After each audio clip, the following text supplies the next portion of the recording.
Cette obscure mondanité se manifeste de nombreuses attitudes, apparemment opposées, mais avec la même prétention de dominer l'espace, dominer les autres, de manière très subtile, en se cachant derrière les paroles de l'Évangile.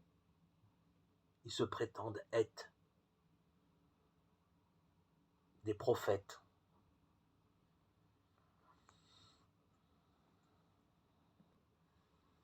Mais en réalité, la réelle insertion de l'Évangile dans le peuple de Dieu et dans les besoins concrets de l'histoire ne les préoccupe en rien.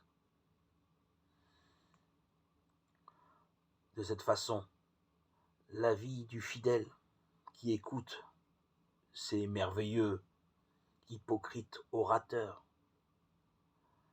se transforme en une pièce de musée et devient la propriété d'un petit nombre qui se croit privilégié. Cette mondanité spirituelle est destructrice. Derrière elle se cache la fascination du pouvoir, le pouvoir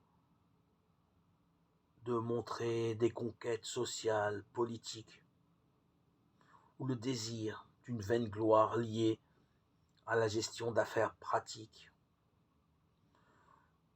ou encore plus dégradant, dans une attraction vers les dynamiques d'auto-estime et de réalisation autoréférentielle.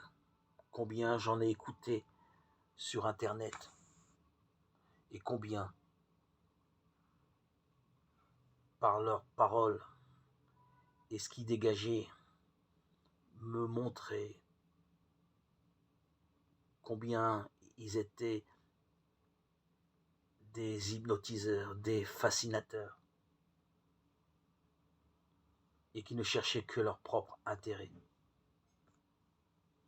Ils se montrent par diverses manières comme engagés,